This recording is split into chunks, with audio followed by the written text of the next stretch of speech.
सतगुरु रामपाल जी परमेश्वर जी की जय हो। परमपिता परमात्मा सारी सृष्टि के रचनहार, कुल मालिक, असंख्य ब्रह्मांडों के स्वामी, जगत गुरु, तीनों लोकों में प्रवेश करके सबका भरण पोषण करने वाले राजाधीराज, आत्माधार, नाथों के नाथ, देवों के देव महादेव, सर्वेश्वर महेश्वर, मृत्युंजय, अजरो अमर, आदि अनादि सनातनी प्रभु, जगत पिता जगदीश्वर, श्री श्री 1008 की उपाधि के वास्तविक अधिकारी, अकाल मूरत शब्द स्वरूपी राम वासुदेव, सर्वगतम ब्रह्म, परम पूज्य, प्रथम पूज्य, परम संत, परम पुरुष, परम धनी, परम दयालु, सत्य कबीर, हक्का कबीर, अल्लाहु कबीर, अल्लाहु अकबर, बाखबर, अल्लाह ताला, जगत के तारणहार, जगत के मुक्तिदाता, जगत के जगन्नाथ, हारे के सहारे, हिंदुओं के राम, मुसलमानों के अल्लाह, सिखों के वाहिगुरु, ईसाइयों के मसीह, दया के सागर दया निधि, करुणा के सागर करुणा निधि, स्वयंभू परिभू, संकट मोचन, कष्ट हरण, मंगल करण, दुख भंजन, अविगत कबीर, निर्विकार निर्विषम परमात्मा, अलय अलेख सतगुरु, आदि अनादि सतगुरु, असली मर्यादा पुरुषोत्तम, असली राम, असली कृष्ण, असली घनश्याम, असली मुरारी, राजाओं के राजा, महाराजाओं के महाराजा, शहंशाहों के शहंशाह, सम्राटों के सम्राट, भगवानों के भगवान, अल्लाहों के अल्लाह, प्रभुओं के प्रभु, मसीहाओं के मसीह, सच्चे वाहिगुरु, बाबाओं के बाबा, पीरों के पीर, सेठों के सेठ, जगत सेठ, सावड़सा सेठ, सर्वगुण संपन्न, अनंत कोटि कलाओं के स्वामी, अनंत कोटि ब्रह्मांडों के नायक, योगियों में महायोगी, ध्यानियों में महाध्यानी, सिद्धों में परम सिद्ध, ज्ञानियों में तत्व ज्ञानी, ब्रह्म ज्ञानी, महाज्ञानी, परम ज्ञानी, सर्वश्रेष्ठ ज्ञानी, विज्ञानी, युवा कबीर, समरथ कबीर, असमवात, अमित ओजा, सच्चे रहनुमा, करीम अल्लाह, सुभान अल्लाह, दुनिया के अंतिम पैगंबर, 8 सितंबर 1951 से गांव धनाना, जिला सोनीपत, हरियाणा, भारतवर्ष की पावन भूमि पे प्रकट रियल कल की भगवान श्री नारायण साकार हरि, श्री बाबा साहिब, नूर अनंत परमात्मा, संत श्रोमणी सतगुरु रामपाल जी परमेश्वर जी के चरण कमल में साध संगति से जुड़े हुए आप और हम सभी सत्सेवक भाई बहनों का अनंत कोटि दंडवत प्रणाम। सत्साई भाई और बहनों, दया पूज्य गुरुदेव भगवान की, सतगुरु रामपाल जी परमेश्वर जी की, सारी सृष्टि के पालन पोषण कर्ता की, आप और हम सभी सत्सेवक भाई बहन पूज्य गुरुदेव जी के विशेष आशीर्वाद से अपनी आत्मा के कल्याण हेतु भक्ति मार्ग पर निरंतर मोक्ष प्राप्ति के लिए दृढ़ता के साथ आगे बढ़ रहे हैं। भाई और बहनों, पूज्य गुरुदेव जी के कर कमल से लिखित पवित्र पुस्तक मुक्ति बोध के ऊपर वीडियो बनाने की श्रृंखला जारी है। इस श्रृंखला में आज हमारा ये 29वें नंबर का वीडियो है। प्रत्येक वीडियो में गुरुदेव भगवान के आशीर्वाद से हमें कुछ न कुछ अध्यात्म से संबंधित अवश्य जानने और सीखने को मिलता है। आज की वीडियो में पूज्य गुरुदेव जी के आशीर्वाद से हम तैमूर लंग के जीवन पर प्रकाश डालेंगे। यानी गुरुदेव भगवान ने तैमूर लंग के विषय में जो कथा लिखी है, आज हम उसको समझने का प्रयास करेंगे। और परमेश्वर ने 3 लोक के भगवान श्री विष्णु जी से और स्वयं की तुलना करके हमें बताया है, समझाया है कि कबीर परमेश्वर जी ने तैमूर लंग की 1 रोटी खाकर 7 पीढ़ी का अखंड राज्य दे दिया, जबकि श्री कृष्ण जी ने सुदामा की 3 मुट्ठी चावल खाकर केवल उसका महल ही बनवाया था। और आज हमें इस तत्व ज्ञान की प्राप्ति के बाद ये भी पता चल गया कि सुदामा का वो महल भी श्री कृष्ण जी के रूप में कबीर परमेश्वर सतगुरु रामपाल जी भगवान ने ही विश्वकर्मा जी से बनवाया था। तो भाई और बहनों, करे करावे साइयां, मन में लहर उठा, दादू सरदर जीव के आप बगल हो जा। इस कबीर परमेश्वर सतगुरु रामपाल जी भगवान के अलावा इस सृष्टि में दूसरा कोई भी कर्ता धर्ता नहीं है। इन देवी देवताओं के रूप में या ब्रह्मा विष्णु महेश के रूप में यदि साधकों को थोड़ा बहुत कोई लाभ देता है तो वो भी कबीर परमात्मा ही देता है। जब ये देवी देवता ब्रह्मा विष्णु महेश भी विशेष संकट में होते हैं और जब आत्मा से अपनी रक्षा की पुकार करते हैं, तो भाई और बहनों, इनके भक्ति आधार से, इनके पुण्य के आधार से ये कबीर परमात्मा सतगुरु रामपाल जी भगवान इनकी भी मदद करने के लिए प्रकट होता है।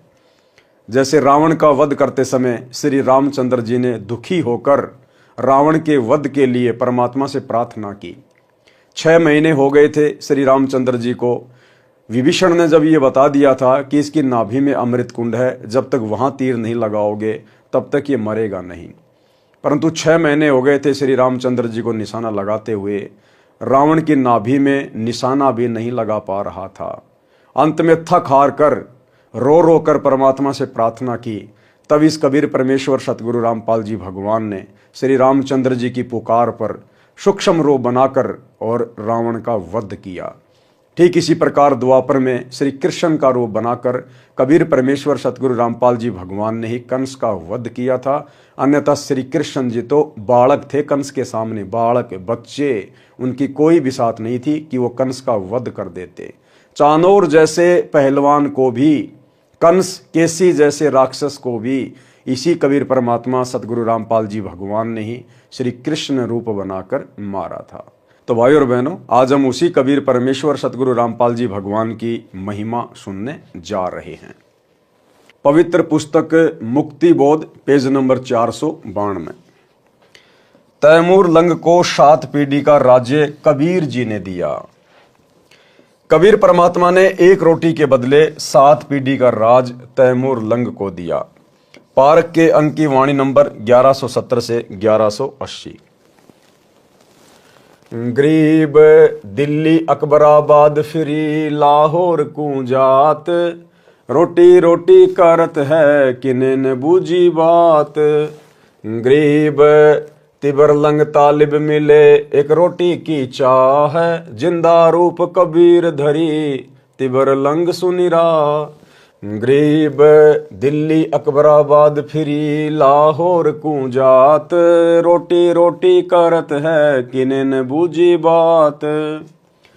गरीब तिबर लंग तालिब मिले एक रोटी की चाह, जिंदा रूप कबीर धरी तिबर लंग सुनी राह। गरीब रोटी पोई प्रीत से जल का ठूठा हाथ, जिंदे की पूजा करी मात पुत्र दो साथ। गरीब सांकड़ काडी चीड़ की सन्मुख लाई लात, लात घमू के लाए कर जिंदा भया अजाती। गरीब रोटी मोटी हो गई साग पतर विस्तार, 87 छिक गए पंडो जग जो नार। गरीब दुर्वासा पूठे पर कौरव दीन सराप, पंडो पद ल्यो लीन है कौरव तीनों ताप। गरीब 18 खूणी खपी गई दुर्योधन बलवंत, पंडो संग समीप है आदि अंत के संत। गरीब तिबर लंग हूँ म्यों रह मन में कुछ नहीं चाहा, मौज मेहर मोला करी दीन्या तकत बैठाए। गरीब हिंद जिंद सब ही दई सेत बंद लग सीर, गड़गजनी ताबे करी जिंदा इसम कबीर। गरीब 7 सही सड़नी सली पीछे डिगमग ख्याल, औरंगजेब और तिबर लंग इन पर नजर निहाल। गरीब अगले सतगुरु शेर थे पिछले जम्बुक गीद, या में भिन्न भांति हैं देखी दीद बरदीद। पारक के अंक की वाणी नंबर 1170 से 1180 का सरलार्थ। परमेश्वर कबीर जी एक जिंदा बाबा का वेश बनाकर पृथ्वी के ऊपर धार्मिकता देखना चाहते थे। वैसे तो परमात्मा कबीर जी अंतर्यामी हैं, फिर भी संसार भाव बरतते हैं। जिंदा बाबा के वेश में कई शहरों गांवों में गए, 1 रोटी मांगते रहे। अन्न का अभाव रहता था, बारिश पर खेती निर्भर थी, जिस कारण से अधिकतर व्यक्तियों का निर्वाह कठिनता से चलता था। जब परमात्मा चलते चलते उस नगर में आए जिसमें तैमूर लंग मुसलमान लोहार अपनी माता के साथ रहता था। तैमूर के पिता की मृत्यु हो चुकी थी। तैमूर 18 वर्ष की आयु का था। निर्धनता कमाल की थी। कभी भोजन खाने को मिलता, कई बार एक समय का भोजन ही नसीब होता था। तैमूर लंग की माताजी बहुत धार्मिक स्त्री थी। कोई भी यात्री, साधु या सामान्य व्यक्ति द्वार पर आता तो उसे खाने के लिए अवश्य आग्रह करती थी। स्वयं भूखी रह जाती थी।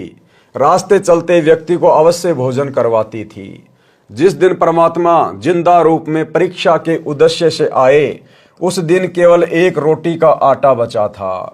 तैमूर लंग को भोजन खिला दिया था, स्वयं भी खा लिया था। शाम के लिए केवल एक रोटी का आटा शेष था। तैमूरलंग अमीर व्यक्तियों की भेड़ बकरियों को चराने के लिए जंगल में प्रतिदिन ले जाया करता। वह किराए का पाड़ी था। धनी लोग उसे अन्न देते थे। निर्धनता के कारण तैमूरलंग एक लोहार के ऐरण पर शाम को बकरी भेड़ गांव लाने के बाद घण की चोट लगाने की दिहाड़ी करता था, यानी मजदूरी करता था। उससे भी अन्न मिलता था। जिस दिन परमात्मा तैमूरलंग को जंगल में मिले, उस दिन भी तैमूरलंग प्रतिदिन की तरह भेड़ बकरियां चराने जंगल में गांव के साथ ही गया हुआ था। जब परमात्मा तैमूरलंग को मिले तथा रोटी मांगी तो तैमूरलंग खाना खा चुका था। तैमूरलंग ने कहा कि महाराज आप बैठो, मेरी भेड़ बकरियों का ध्यान रखना कि कहीं कोई गुम ना हो जाए। मैं निर्धन हूं, भाड़े पर बकरियां तथा भेड़ों को चराता हूं।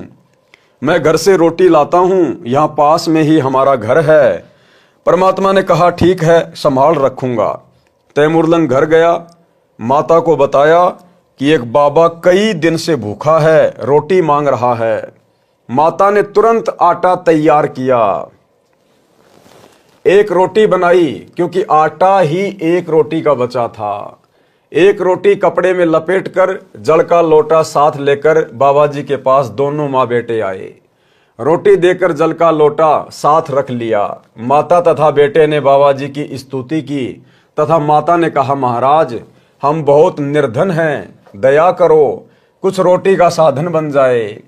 बाबा ने रोटी खाई, तब तक माई ने आंखों में आंसू भरकर कई बार निवेदन किया कि मेहर करियो दाता।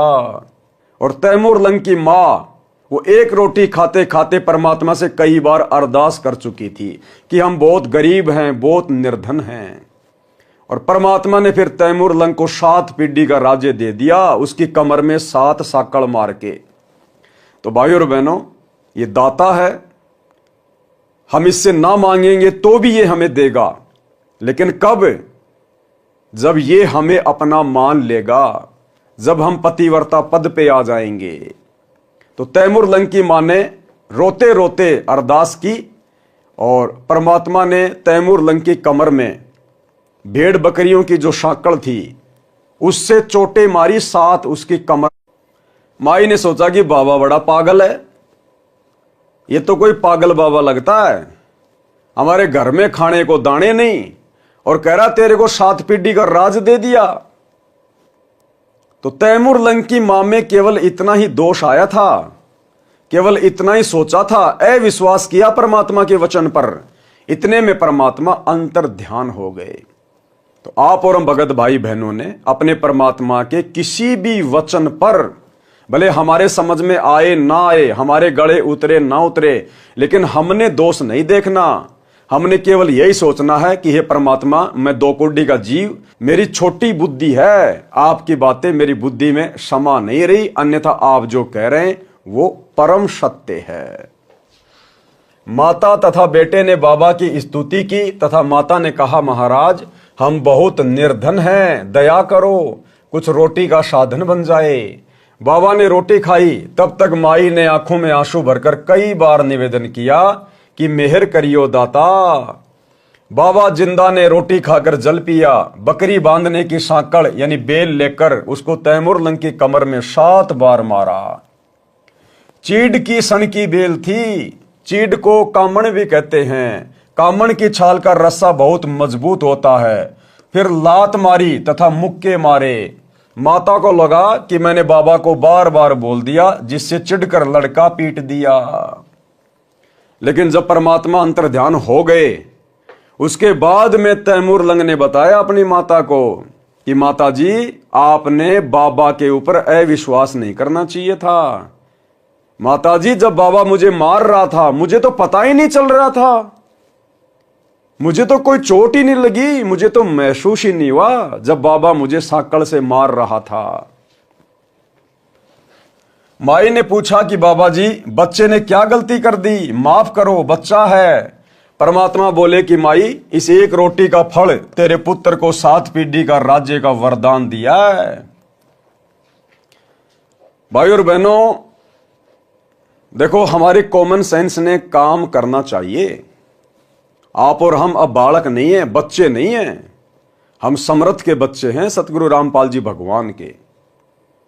सतगुरु ने तैमूर लंग की एक रोटी खाई थी, केवल एक रोटी, और एक रोटी के बदले 7 पीढ़ी का राज दे दिया। 7 पीढ़ी का, तैमूर लंग से औरंगजेब तक दिल्ली का राज, 7 पीढ़ी का राज एक रोटी के बदले।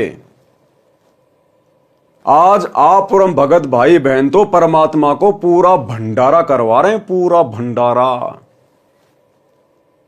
तैमूर लंग को और उसकी माता को नहीं पता था कि गीता जी अध्याय 3 श्लोक नंबर 13 में क्या लिखा हुआ है, किसको भोग लगाया जाता है। उन्होंने तो स्वाभाविक ही एक साधु समझ के उनको रोटी खिलाई थी। आप और हम तो अपने गुरु को परमेश्वर, पूर्ण ब्रह्म, परमात्मा समझकर और गीता अध्याय 3 श्लोक नंबर 13 के अनुसार भोग लगा रहे हैं प्रतिदिन विधि विधान अनुसार। तैमूर लंग की मां ने परमात्मा को भोग लगाते समय कोई भोग की आरती नहीं की थी। आज आप और हम भाई बहन भोग की आरती के साथ विधि विधान से भोग लगा रहे हैं। और तैमूर लंग की माता परमात्मा की शरण में नहीं थे। आप और हम तो शरण में हैं, शत भक्ति मंत्रों का जाप कर रहे हैं। जिस दिन धन देने की बात आएगी उस दिन परमात्मा आप और हमें क्या नहीं दे देगा। देवताओं का राजा इंद्र भी आंख फाड़ता रह जाएगा। लेकिन भाई और बहनों, यह कलयुग की बिचली पीढ़ी का समय है। परमेश्वर हमें जानबूझकर नहीं दे रहा, जानबूझकर, क्योंकि परमेश्वर हमें इस नकली लोक का नकली धन नहीं देना चाहता। इस सेवा भाव के बदले, इस भक्ति के बदले परमात्मा हमें शतलोक का अखंड सुख, अखंड राज्य देना चाहता है। अन्यथा जो सेवा बंदगी आप और हम भाई बहन अपने गुरु को परमात्मा मान के कर रहे हैं उन्हीं के आशीर्वाद से, इसके बदले तो परमात्मा ब्रह्मा विष्णु महेश के राज्य जैसे असंख्य राज्य हमें दान में दे सकता है, भीख में दे सकता है। यह परमात्मा आप और हमारे भक्ति भाव से परमात्मा इतना प्रसन्न है, जो कलयुग की बिचली पीढ़ी में हमने गुरु रूप में परमेश्वर को पहचान लिया, घर घर आश्रम बना दिए, प्रतिदिन परमात्मा को भोग लग रहा है। क्या नहीं दे दे परमात्मा। तो जो भाई बहन थोड़ी बहुत निर्धनता की हालत में है, गरीबी की हालत में है, अपने मन में कभी दोष भी मत लेके आना सम्मन की तरह। काश मेरे पास में धन होता, काश मैं भी अमीर होता, बढ़िया परमात्मा का बेड लाता, बढ़िया परमात्मा को भोग लगाता। इस प्रकार की कोई कामना भी मत करना अपने मन में। जैसा है वैसा करते रहो, बस अपने भाव शुद्ध रखो। साधु भूखा भाव का, धन का भूखा नहीं। और फिर आने वाले समय में जब वो ठीक का समय आएगा, परमात्मा उचित समझेगा, हमें परमात्मा यहां के भी सर्व सुख देगा, सर्व सुख, और अंत में मोक्ष भी देगा। तो भाई और बहनों, हमने अपने परमात्मा से वैसे तो डिमांड करनी नहीं चाहिए। जैसे गुरुदेव कहते हैं ना कि अगर भगवान से मांगना है तो इतना मांगो कि साईं इतना दीजिए जामे कुटुंब समाए, हम भी भूखे ना रहे साधु ना भूखा जाए। हमने तो इस कलयुग की बिचली पीढ़ी में इतना भी नहीं मांगना। अरे यदि हम सत भक्ति कर रहे हैं, गुरु को परमात्मा मान रहे हैं, तो उसका विधान है बिना मांगे देगा। यदि हम तीनों समय की आरती विधि विधान से कर रहे हैं, गुरु को इष्ट मान के कर रहे हैं, हाथ में भक्ति बोध लेकर उनके सामने खड़े होके कर रहे हैं, तो भक्ति बोध में हम अपने परमात्मा से रोजाना मांगते ही तो हैं। गरीब उत्तम कुल करतार दो, द्वादश भूषण संग, रूप दरवे दो, दया करो ज्ञान भजन सत्संग, शील संतोष विवेक दो, दया अक्षमा इकतार, भाव भक्ति वैराग्य दो, नाम निरालम सार, योग युक्ति स्वास्थ्य जगदीश दो, सूक्ष्म ध्यान दयाल। तो सुबह के नित्य नियम से लेकर दोपहर की आरती और संध्या आरती, हम इसमें परमात्मा की महिमा भी करते हैं। हम परमात्मा से आवश्यक वस्तुएं मांगते भी हैं, भक्ति भाव भी मांग रहे हैं। तो यदि हम विधि विधान से भक्ति करेंगे तो हमारा गुरुदेव भगवान, हमारा परमात्मा गूंगा बहरा नहीं है, ये अंतर्यामी परमात्मा है। ये फिर अपने विधि विधान अनुसार बिन मांगे देगा, बिन मांगे। यदि हमने आम का पेड़ लगा दिया और यदि उसकी देखभाल कर रहे हैं तो समय आने पर आम का पेड़ आम ही देगा, और इतने देगा हम भी खाएंगे, पड़ोसी भी खाएगा, रिश्तेदार भी ले जाएंगे, फिर भी लदपद रहेंगे। तो इस कलयुग की बिचली पीढ़ी में तो भक्तों ने अपने गुरुदेव भगवान से मांगना भी नहीं है। अगर मांगना भी है तो परमात्मा ने बताया कि भक्ति दान मोय दीजियो देवन के देवा हो, उसमें सब कुछ आ गया, हमने सब कुछ मांग लिया। हमें गुरुदेव भगवान सत्संग में सुनाते हैं कि एक सास और बहू का अक्सर झगड़ा रहता था। अब उस सास ने उस लड़की के पिता को बुला लिया। तो लड़की का पिता आया और बोला, जी क्या बात है, किस बात का झगड़ा है? तो लड़की की सास कहने लगी कि आपकी बेटी किसी चीज को छोड़ती नहीं है, किसी चीज को नहीं छोड़ती है। घी ये खा जाती है, दही ये खा जाती है, मलाई ये खा जाती है, ये किसी चीज को छोड़ती नहीं घर में। तो लड़की के पिता ने कहा कि बेटी तू एक काम किया कर, छिक के दूध पी लिया कर, जितना दूध पिया जाए तो उतना दूध पी लिया कर। बेटा दूध में दही भी आ गया, मलाई भी आ गई, घी भी आ गया। तो इसी प्रकार भाई और बहनों, हम यदि मर्यादा में रह के भक्ति करेंगे, गुरुदेव को प्रसन्न करेंगे, तो भाई और बहनों हमें अलग से मांगने की कुछ आवश्यकता ही नहीं पड़ेगी। अगर हम परमात्मा से केवल भक्ति मांगेंगे कि भक्ति दान मोय दीजियो देवन के देवा हो, ये अंतर्यामी हमें हर आवश्यक जायज वस्तु देगा जिस समय हमें उसकी आवश्यकता पड़ेगी, और नाजायज ये बिल्कुल नहीं देगा। उस आत्मा को तो बिल्कुल भी नहीं देगा नाजायज वस्तु जिस आत्मा का परमात्मा ने इसी जन्म में मोक्ष करना होगा। इसलिए हमने अपने गुरुदेव भगवान की रजा में राजी रहते हुए, जैसा भी परमात्मा ने हमें घर परिवार दिया है, संपत्ति दी है, हमने उसी में प्रसन्न रहकर गुरु जी का प्रसाद मानकर खुशी खुशी अपनी भक्ति पे लगे रहना है। जब देने का समय आएगा परमात्मा इतना दे देगा, आप और हमने हाथ जोड़ने पड़ जाएंगे कि परमात्मा इससे ज्यादा नहीं। तो हमने अपने गुरु पर विश्वास रखना चाहिए। परमात्मा बोले कि माई, इस एक रोटी का फल तेरे पुत्र को 7 पीढ़ी का राज्य का वरदान दिया है।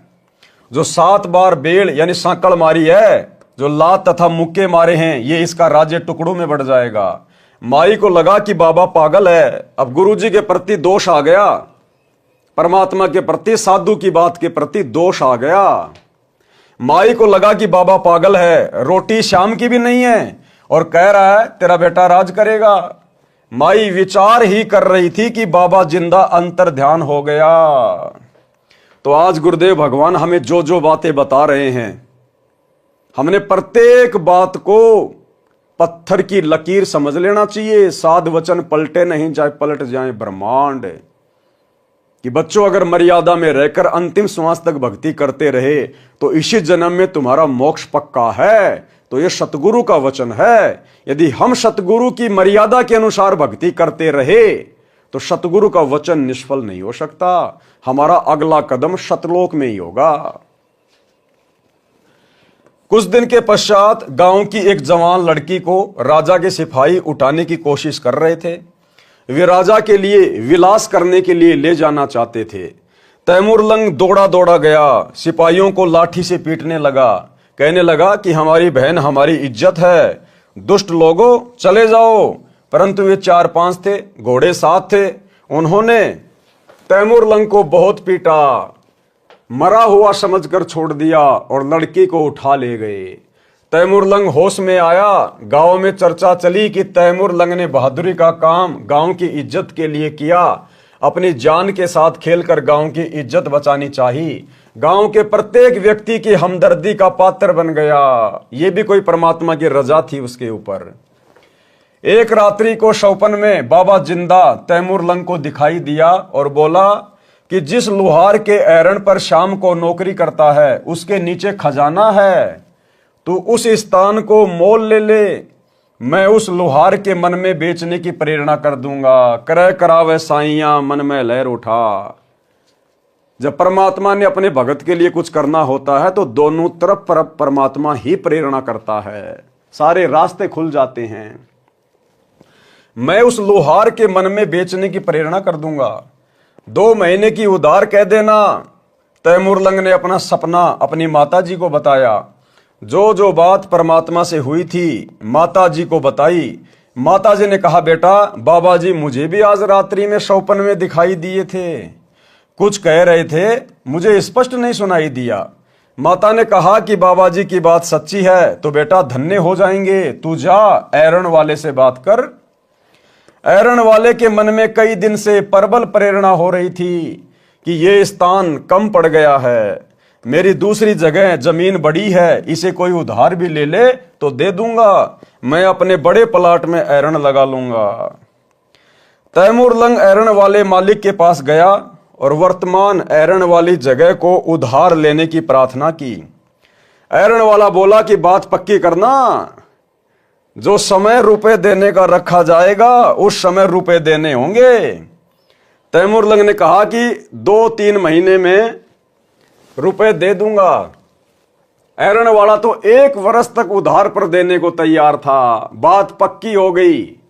तीसरे दिन ऐरण वाली जगह खाली कर दी गई। तैमूर लंग ने अपनी माताजी के सहयोग से उस जगह की मिट्टी के डलों की 4 दीवारी बनाई, वहां पर झोपड़ी डाल ली। रात्रि में खुदाई की तो खजाना मिला। ऐरण वाला पुराना ऐरण भी उसे दे गया, उसे कुछ रुपए ले लिए, स्वयं नया ऐरण ले आया।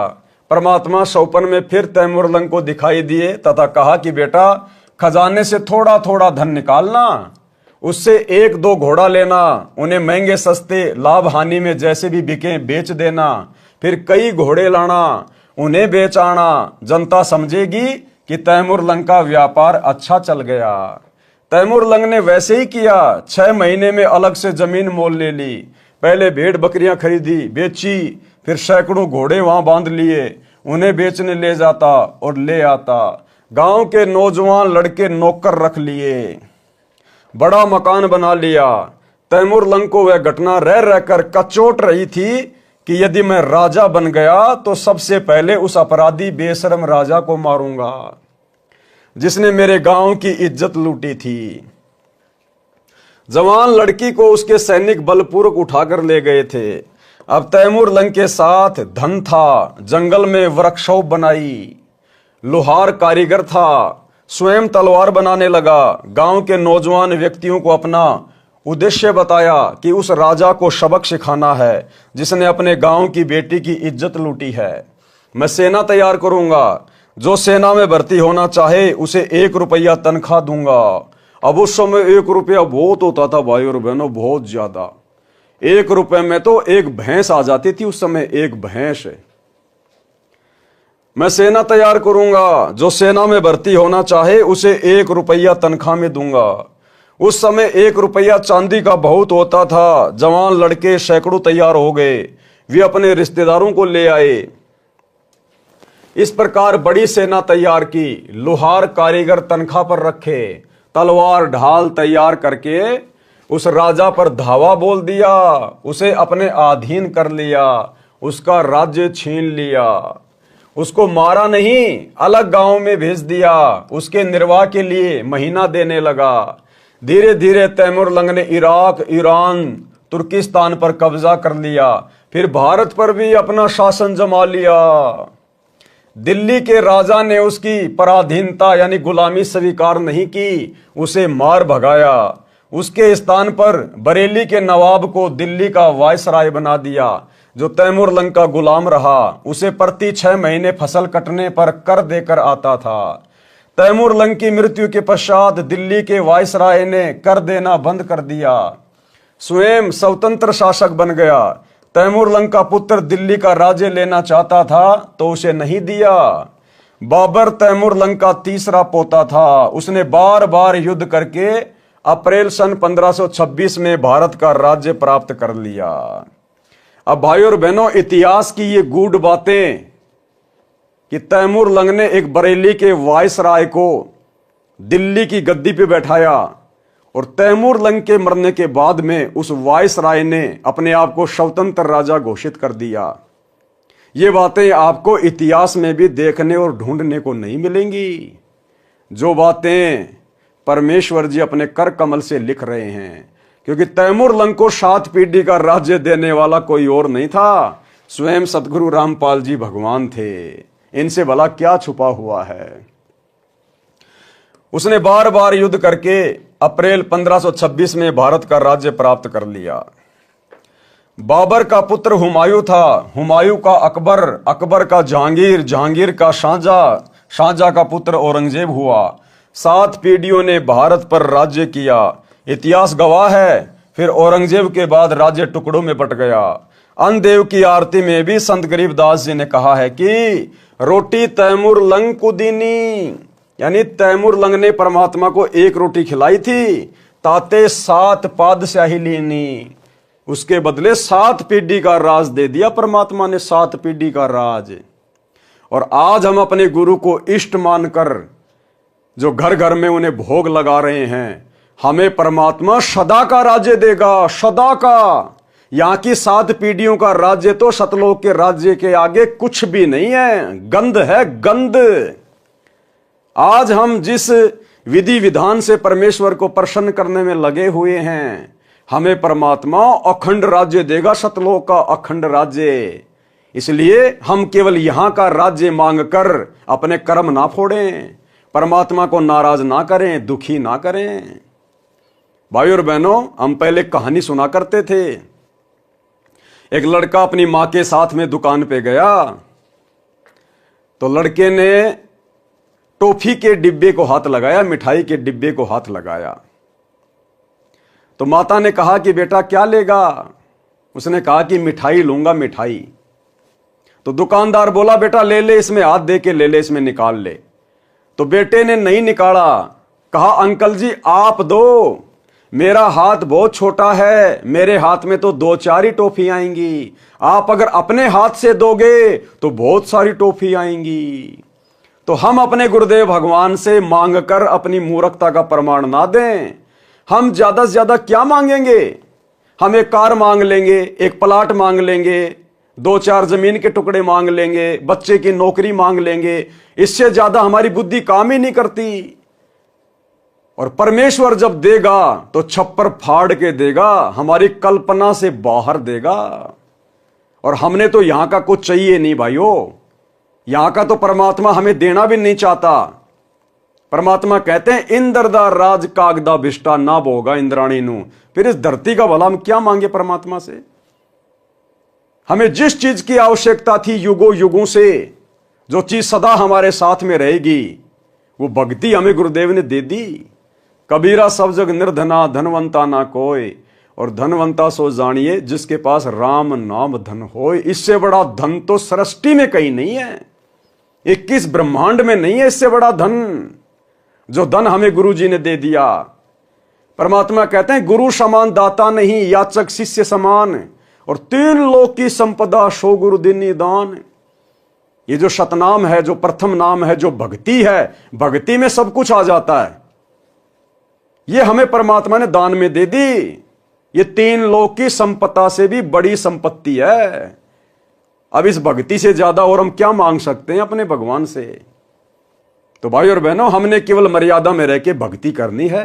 बाकी हमें समय पर जिस चीज की आवश्यकता होगी और गुरुदेव भगवान उचित समझेंगे तो हमें उसके भरोसे बिल्कुल भी नहीं रहने देंगे, बिल्कुल भी।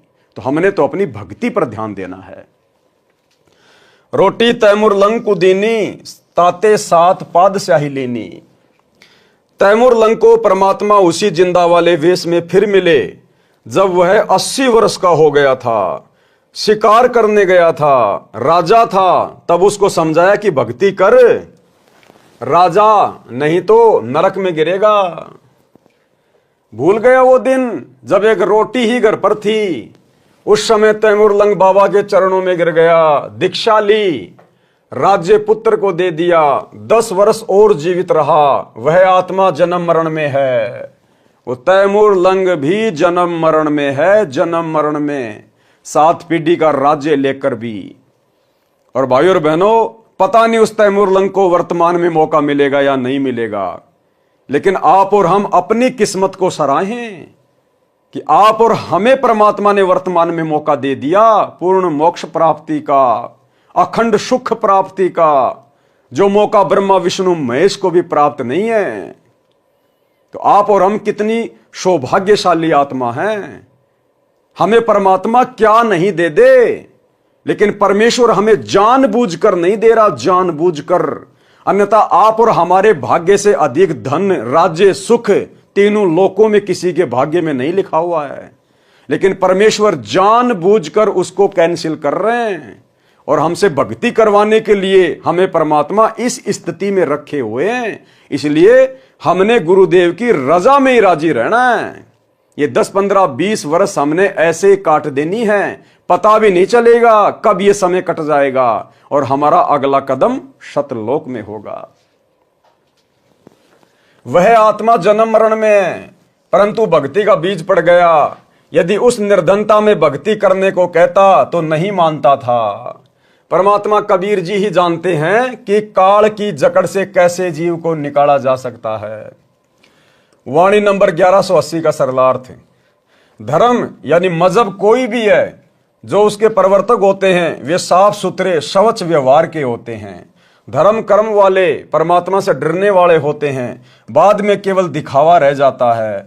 इसका ध्यान देकर देखा जा सकता है, यही होता है, इस बात में कोई अंतर नहीं है। सतगुरु फिर से धर्म को सुधारता है, सत्य साधना पर लगाता है। लेकिन जब सतगुरु इस धरती से पलायन कर जाएंगे जिस रूप में आज आए हुए हैं, उसके बाद ये मार्ग भी धीरे धीरे गंदा होना शुरू हो जाएगा। जब तक सतगुरुदेव भगवान धरती पर हैं, परमात्मा इस भक्ति को परवान चढ़ाएंगे। लेकिन जिस दिन सतगुरु रामपाल जी भगवान इस पृथ्वी लोक से संत रूप में चले जाएंगे सतलोक, उसके बाद भाइयों और बहनों मोक्ष की कोई कामना मत करना। उसके बाद तो केवल मनुष्य जन्म मिलेंगे इस भक्ति के प्रतिफल में। तो हमने तो सिर धड़ की बाजी लगा देनी है। कोशिश है सतगुरुदेव के रहते सहते हमारा शरीर छूट जाए, हम सतलोक चले जाएं। अन्यथा हमने मर्यादाओं पर इस कदर कुर्बान हो जाना है कि हम टूट जाएं, लेकिन मर्यादा ना टूटे। अगर गुरुदेव भगवान के सतलोक जाने के बाद यदि हमारी मर्यादा टूट गई तो भाइयों और बहनों फिर मर्यादा शुद्ध करने वाला कोई धरती पर दूसरा नहीं है। तो सबसे अच्छा चांस है कि गुरुदेव भगवान के रहते सहते भक्ति करके उनको प्रसन्न करके हम यहां से पलायन कर जाएं। बाद में तो बाद ही है। दान धर्म करने से लाभ, पारक के अंक की वाणी नंबर 1181 से 1248। गरीब पिछला टाका रह गया, उतरया हुक्म हजूर, तिम्बर लंक हो कौन है, आए मौलवी रूम। अब ये तैमूर लंक कौन था? ये पिछले जन्म में ये रूमी नाम का एक मौलवी था। तैमूर लंक की जो आत्मा है ये उस पिछले जन्म में एक रूमी नाम का मौलवी था। गरीब गाड़ा अटकिया कीच में, ऊपर बैठे तिम, बेलनहारा राम है, धोरी आप धर्म।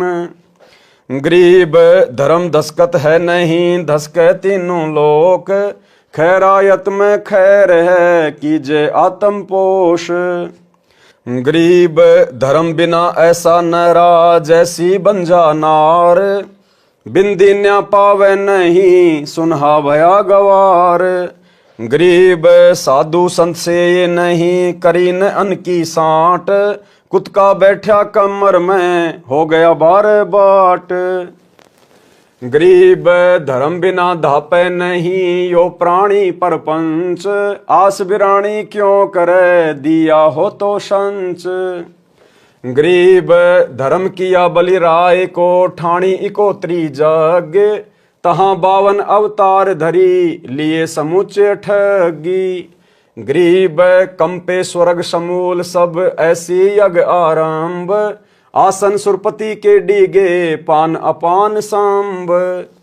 गरीब हवन किए हरिहेत से, जप तप संयम साध, बलि के 52 आईया, देखा अगम अगाध। गरीब एक यज्ञ है धर्म की, दूजी यज्ञ है ध्यान, तीजी यज्ञ है हवन की, चौथी यज्ञ परिणाम। गरीब 4 वेद का मूल सुन, समसम वेद संगीत, बलि को ये चारों करी, 52 उतरे प्रीति। गरीब अमर किए आसन दिए, सिंहासन सुरपति, ऐसी जगी जगदीश की, ताही मानियो सत्य। गरीब दान दिए देही मिले नर स्वरूप निर्वाण, भूख बाकड़ा देते ही चकवे भये निशान। गरीब नाम सरीखा दान है दान सरीखा नाम, सुन ही को भोजन दिया तिन छिके बलि जाव। गरीब बुढ़िया और बाजीद जी सुन ही के आनंद, रोटी चारों मुक्ति है कटे गले के फंद। गरीब राजा की बांधी होती रोटी देत हमेश, चक्र भय दऊं दिशा जीते जंग नरेश। गरीब इंद्र भय हैं धर्म से यज्ञ है आदि जुगादि, शंख पचायन जद बजे पंच गिरासी साध। गरीब सुपच संग सब करत है नीच जाति बिश्चूक, पौमी भिक्षी सुरग सब खिले न पर्वत रूख। गरीब कनी कनी बाजा सब सुन्या पंच टेर क्यों दीन, द्रौपदी के दुर्भाव है तास भय मुस्कीन। गरीब करी द्रौपदी दिल मंजना सुपच चरण पी धोए, बाजे शंख सर्व कला रहे आवाज गोए। गरीब द्रौपदी चरणा अमृत लिए सुपच शंख नहीं कीन, बाजा शंख असंख दुनी गण गंधर्व ल्योलीन। गरीब सुनी शंख की टेर जिन हृदय भाव विश्वास, जोनी संकट ना पड़े होसी गर्भ न तराश। गरीब दान अभय पद अजर है नहीं दुई दुर्भाव, जग करी बल राय को बावन लिए बुलाए। गरीब दिया दान दादीच को पांसों तनक ध्यान, 33 कुरनसी करे हो गए पद परवान। गरीब दान वित्त समान है टोपी को पिन टूक, या से लगू क्या और है साग पत्र दई भूख। गरीब पीताम्बर को पारी करी द्रौपदी दिनी लीर, अंधे को पिन कसी धनी कबीर बधाए चीर। गरीब देना जग में खूब है दान ज्ञान परवेश, ब्रह्मा को तो जग करी बतलाई है शेष। गरीब दान ज्ञान ब्रह्मा दिया सकल सृष्टि के माही, सूम डूम मांगत फिरे जिन कछु दिन्या नाई। गरीब दान ज्ञान प्रणाम करी होम जो हरि के हेत, यज्ञ पंचमी तुझ कहूँ ध्यान कमल सुरसेत। गरीब धर्म कर्म जग कीजिए कुएं बाय तालाब, इच्छा अस्तल स्वर्ग सुग सब पृथ्वी का राव।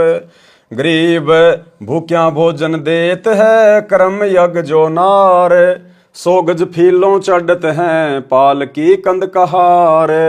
गरीब कुएं बाय तलावड़ी बाग बगीचे फूल, इंद्रलोक गण कीजिए परी हिंदोलों झूल।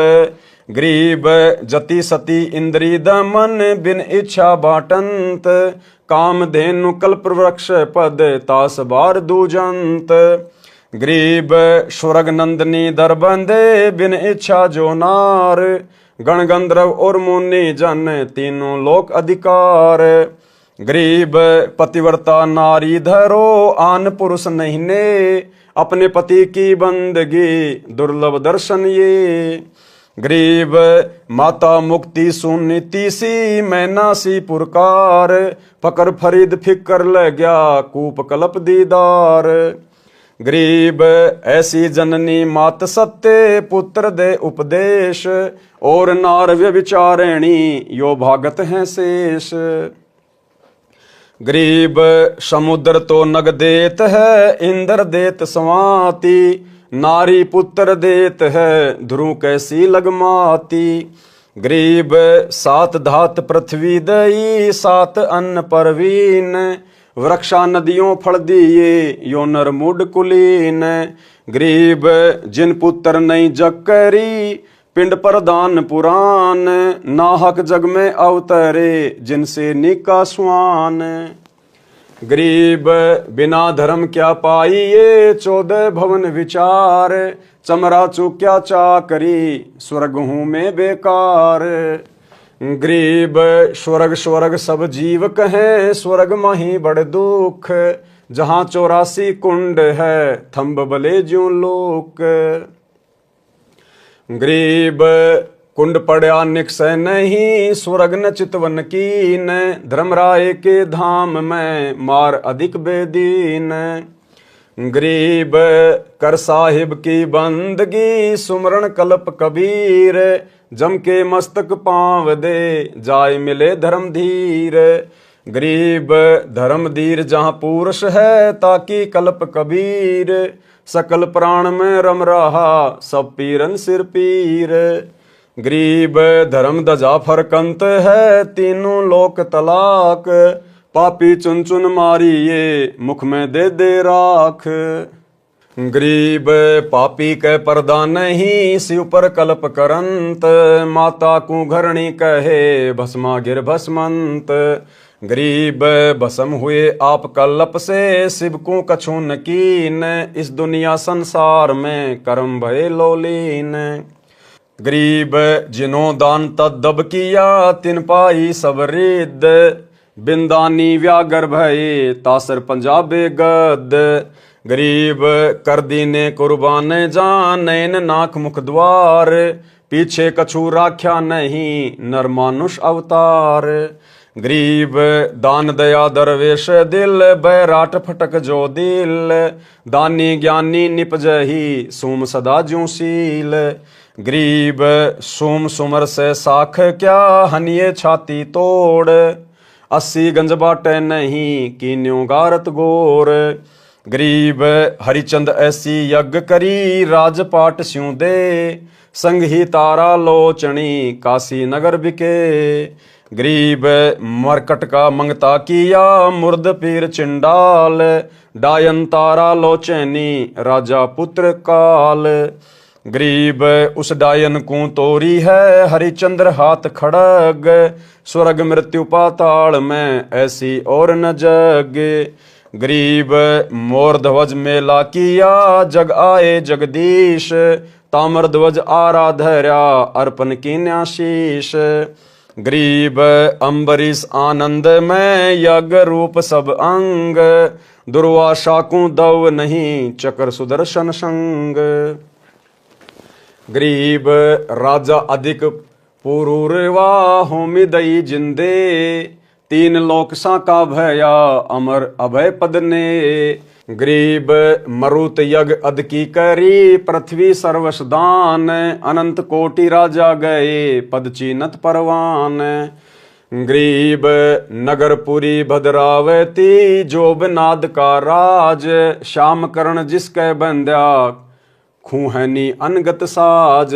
गरीब गए भीम जहाँ सारथी, श्याम करण को लेन, भारत करी घोरा लिया तास यज्ञ तहाँ देन। गरीब गोरख जोगी ज्ञान यज्ञ करी, तत्वेता तरबीत, सतगुरु से भेटा नहीं हो गए शब्दातीत। गरीब सेव सम्मन जग करी, शीस भेद कर दीन, सतगुरु मिले कबीर से शीस चढ़े फिर सीन। गरीब यज्ञ करी जैसी करी, ऐसी करे न कोय, 9 लख बोडी बिस्तरी केसव केसव होए। गरीब यज्ञ करी रैदास को, धरे 700 रूप, कणक जनेऊ काडिया पात स्या जा भूप।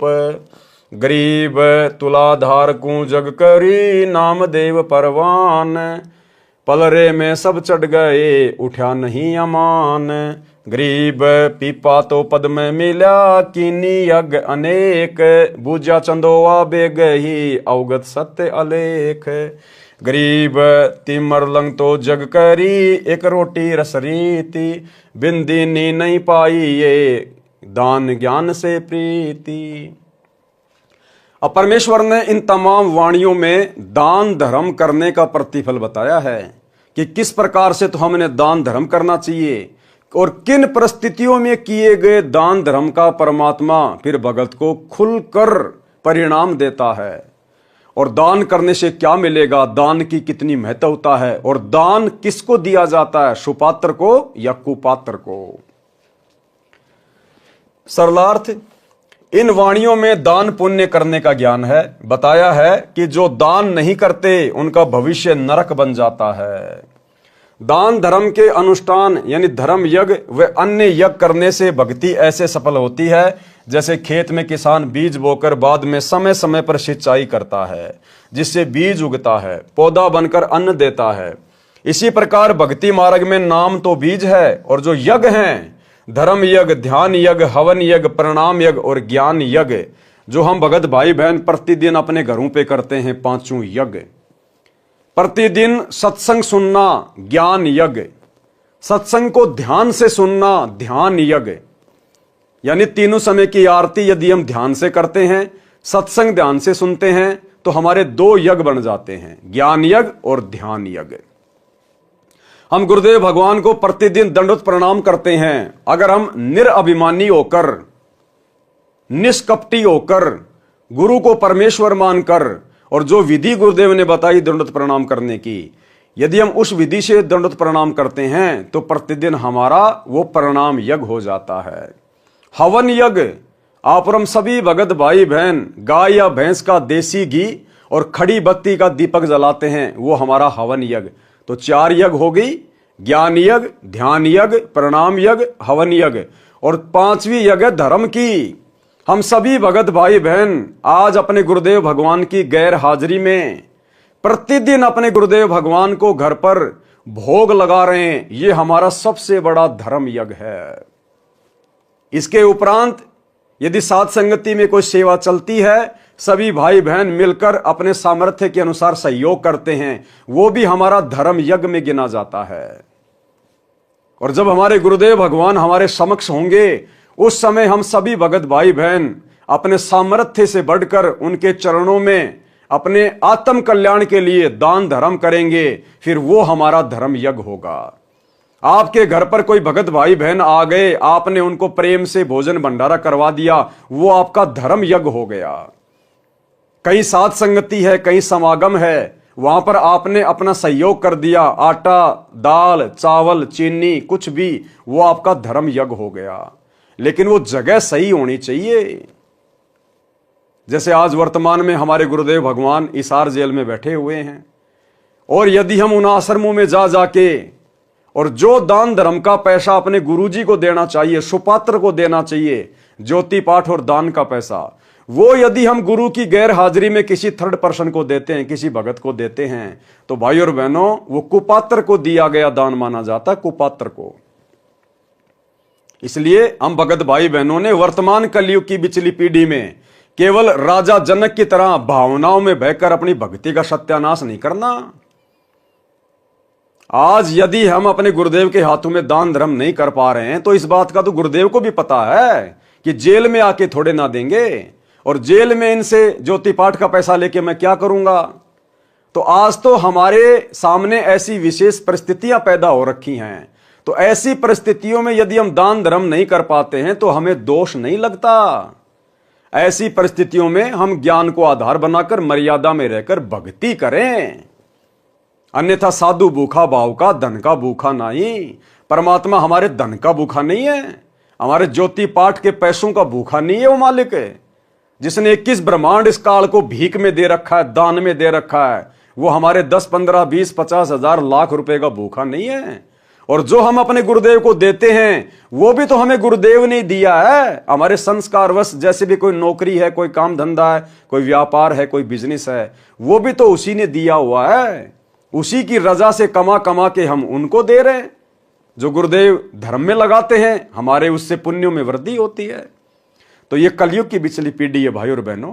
हमने जोश में आकर अपना होश नहीं खोना है।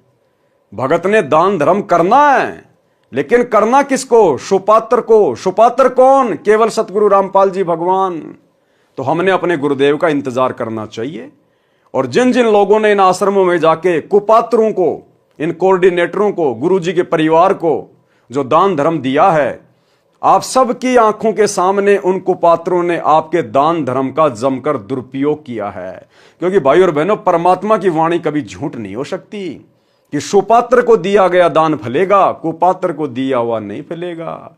तो संगत ने तो इन आश्रमों में कुपात्रों को दे दिया, और उन कुपात्रों ने फिर आपके पैसों का दुरुपयोग किया। धनाना गांव में करोड़ों रुपये का बैडमिंटन का स्टेडियम बना दिया, गया पैसा पानी में। धनाना आश्रम में 200 एकड़ जमीन में बहुत बड़े हॉस्पिटल का काम शुरू कर दिया, गया करोड़ों रुपया पानी में। हरियाणा के जाट आरक्षण में करोड़ों रुपया दे दिया उन अपने समाज वालों को चंदे के रूप में, गया करोड़ों रुपया पानी में। गैंगस्टर आनंदपाल सिंह की सीबीआई जांच के लिए 5 लाख रुपया राजपूत करनी सेना को दे दिया, गया भक्तों का दान पानी में। हरियाणा के गोहाना जाट महासभा का 5वां फ्लोर गुरुजी का बड़ा लड़का बनवा रहा है 1 करोड़ की लागत से, गया करोड़ों रुपया पानी में।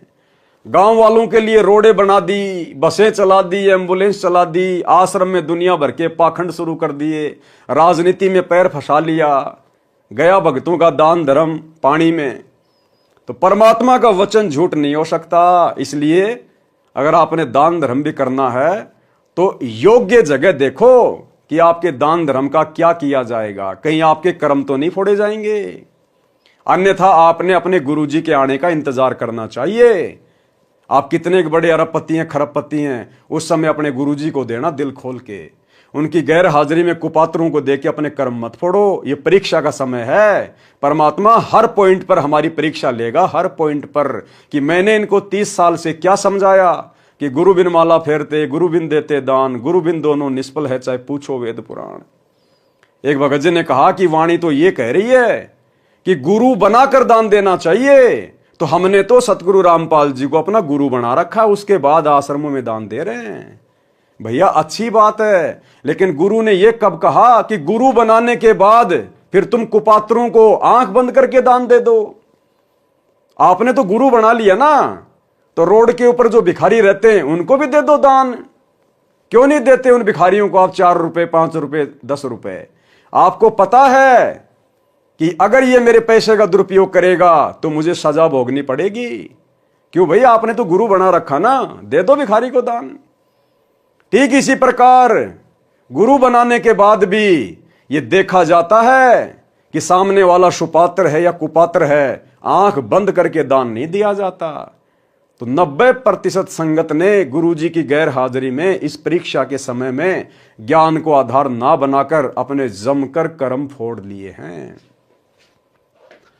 इसी प्रकार भक्ति मार्ग में नाम तो बीज है, और जो यज्ञ हैं 5 यज्ञ, धर्म यज्ञ, ध्यान यज्ञ, हवन यज्ञ, प्रणाम यज्ञ और ज्ञान यज्ञ सिंचाई का कार्य करती हैं। यदि दीक्षा लेकर यज्ञ नहीं की तो भक्ति सफल नहीं होती। पारक के अंक की वाणी नंबर 1209 में 5 यज्ञ बताई हैं। अब ये 5 यज्ञ करने के लिए भाई और बहनों हमें किसी आश्रम में जाने की जरूरत नहीं है। यदि हमारे गुरुदेव आश्रम में हैं तो हम लाख बार जाएं, लेकिन जैसे वर्तमान समय 2024 गुरुदेव हिसार जेल में बैठे हैं, हमने ये 5 यज्ञ करने के लिए किसी आश्रम में जाकर धक्के खाने की जरूरत नहीं है।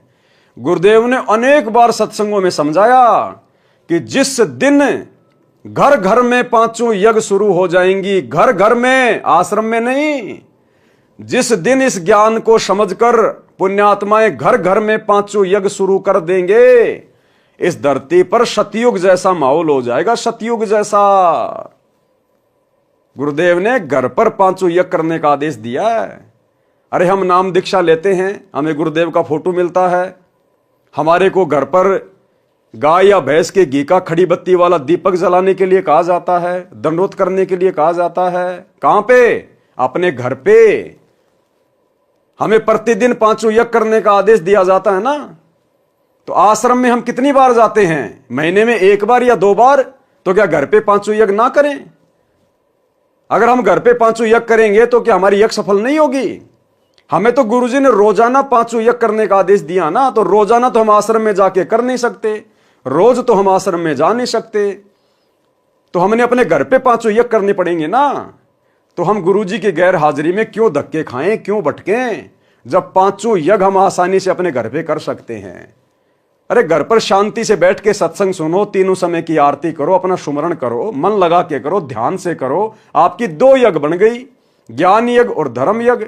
सभी भाई बहन परमात्मा की पुस्तकों पर जो वीडियो बन रहे हैं, विशेष संदेश पर जो वीडियो बन रहे हैं, इनको ध्यान से सुनते हैं, हमारे दोनों यज्ञ बन रहे हैं, ज्ञान यज्ञ और ध्यान यज्ञ। अपने गुरुदेव को हम दंडवत प्रणाम करते हैं। अष्ट अंग से दंडवत प्रणामा, संध्या प्रात करो निष्कामा। हमारा जो है वो प्रणाम यज्ञ बन रहा है। अपने घर पर हम रोजाना 24 घंटे देसी घी की जोत जला रहे हैं, हमारा हवन यज्ञ बन रहा है। और अपने गुरुदेव भगवान को रोजाना भंडारा लगा रहे हैं, भोग लगा रहे हैं, भोग की आरती के साथ। इससे बड़ा धर्म यज्ञ और संसार में क्या होगा? तो जो मूर्ख प्राणी होगा, जो गुरु जी की गैर हाजिरी में पांचों यज्ञ करने के लिए आश्रमों में धक्के खाएगा। हाँ, यदि आप पिकनिक मनाने के लिए, टाइम पास के लिए, मनोरंजन के लिए, मन बहलाने के लिए यदि आप आश्रमों में जाते हैं तो आप जियों का स्वागत है।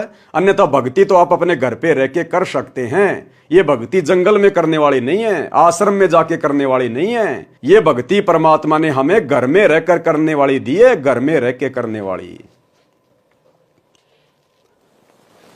गरीब दान ज्ञान प्रणाम कर, होम जो हरि के हेत। यज्ञ पंचमी तुझ कहूं, ध्यान कमल सुर सेत। अर्थात दान यानी धर्म यज्ञ, ज्ञान यज्ञ, प्रणाम यज्ञ, होम यानी हवन यज्ञ और पांचवा ध्यान यज्ञ। ये पांचों यज्ञ साधक को गुरुजी के आदेश अनुसार करनी चाहिए। और गुरुजी ने हम सबको आदेश दिया हुआ है कि पांचों यज्ञ आपने अपने घर पे प्रतिदिन करनी है। और जिस दिन ये पांचों यज्ञ घर घर शुरू हो जाएगी, इस पृथ्वी का माहौल बदल जाएगा, सतयुग जैसा माहौल हो जाएगा। औरत कभी विधवा नहीं होगी, घर में कोई अमंगल नहीं होगा, माता पिता की आंखों के सामने बच्चों की मृत्यु नहीं होगी, अकाल मृत्यु नहीं हो सकती, एक्सीडेंट में मृत्यु नहीं हो सकती, किसी भयंकर बीमारी से मृत्यु नहीं हो सकती।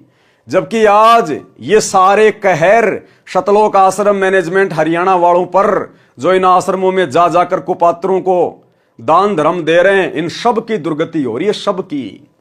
केवल सत्सेवक भाई बहन हैं जो परमेश्वर के विधि विधान से पांचों यज्ञ अपने घर पे करते हैं, गुरु को इष्ट मानकर।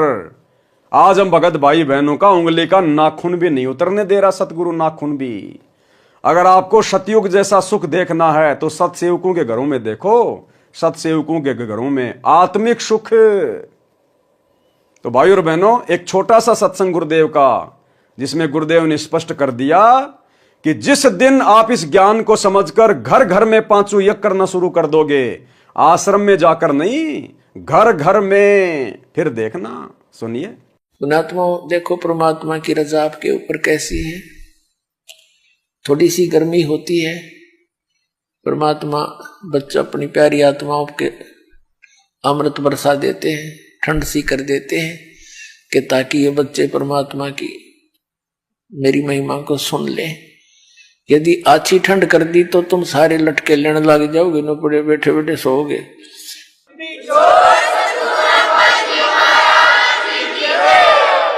तो जितनी आवश्यकता है उतना ही अपने बच्चों को डोज देंगे।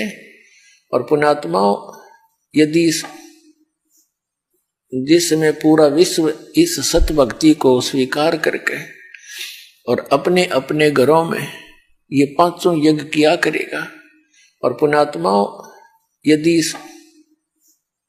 जिसमें पूरा विश्व इस सत भक्ति को स्वीकार करके और अपने अपने घरों में ये पांचों यज्ञ किया करेगा, फिर देखना। सतयुग में ऐसा होता था, इतने पुण्यकर्मी प्राणी होते थे, यदि कोई 10 व्यक्ति बैठकर और चर्चा कर देते थे कि भगवान वर्षा नहीं हुई, आपके बच्चे दुखी हो गए, उसी समय परमात्मा वर्षा कर देते थे। यानी कोई अभाव सतयुग में नहीं होता था। पिता से पहले पुत्र नहीं मरता था, स्त्री विधवा नहीं होती थी। अपने आत्माओं, जब हमारे कर्म सुधर जाएंगे और जो हम कर्म कर रहे हैं सत भक्ति ये पूरा विश्व करेगा, तो सब वही सतयुग जैसा ही एक बार फिर से वातावरण होगा। तो भाई और बहनों, आप लोगों को यकीन हो जाना चाहिए कि साध संगतियों में जो भी बातें बताई जाती हैं परमात्मा के ज्ञान आधार से ही बताई जाती हैं। जैसे पूर्व की वाणियों में तैमूर लंग को परमात्मा मिले, इसका कारण है कि किसी जन्म में यह आत्मा परमात्मा कबीर जी की शरण में आकर साधना किया करती थी। सुख होने पर काल तुरंत परमात्मा को बुलाता है, सुख होने पर काल तुरंत परमात्मा को बुला देता है। जीव भक्ति भी करता है लेकिन गफलत करता है।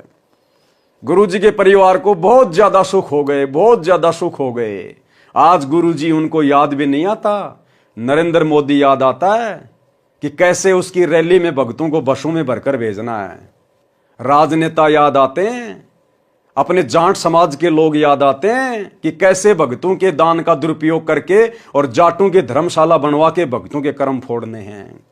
दुनियादारी याद आती है, राजपूत करणी सेना, गुंडों की सीबीआई जांच, जाट आरक्षण, भाईचारा निभाना, भक्तों के कर्म फोड़ने के लिए ज्योति पाठ का पैसा करोड़ों में चंदे के रूप में देना। ये परमात्मा की वाणी है कि जब जीव को सुख हो जाता है वो भगवान बोलता है। इसलिए परमात्मा कहते हैं, सुख के माथे पत्थर पड़ो जो नाम हृदय से जाए, और बलिहारी उस दुख के ऊपर जो पल पल नाम रटाए। तो भाई इन कोऑर्डिनेटरों को परमात्मा ने सुख दे दिए, क्योंकि ये तो गुण है भगवान का। अगर भक्ति करोगे, सुमरण करोगे तो सुख तो मिलेगा। अरे आप मजदूरी करोगे तो तनख्वाह तो मिलेगी। लेकिन ये सुख ज्ञान पूरा ना होने के कारण फिर ये सुख हमारे जीवन को तबाह कर देता है, तबाह, परमात्मा से दूर कर देता है। फिर हम मर्यादाओं को लेकर सीरियस नहीं होते। टूट रही है तो टूटने दो, भाड़ में जाओ भक्ति, हम तो ऐसे ही चलेंगे। तो आज देख लो क्या हालत हो रही है 90% संगत की, गुरु जी के परिवार की, इन कोऑर्डिनेटरों की। आज हमें ये बेशक सुखी दिखाई दे रहे हैं लेकिन इनका भविष्य अंधकार में है, अंधकार में।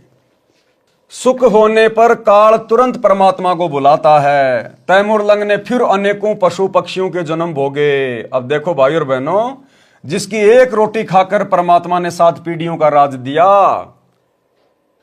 वो आत्मा परमात्मा से उपदेश लेने के बाद भी पशु पक्षी की योनि में गई, पशु पक्षी की योनि में। तैमूर लंग ने फिर अनेकों पशु पक्षियों के जन्म भोगे। जब मानव जन्म हुआ, धर्म के अभाव में निर्धन घर में जन्मा।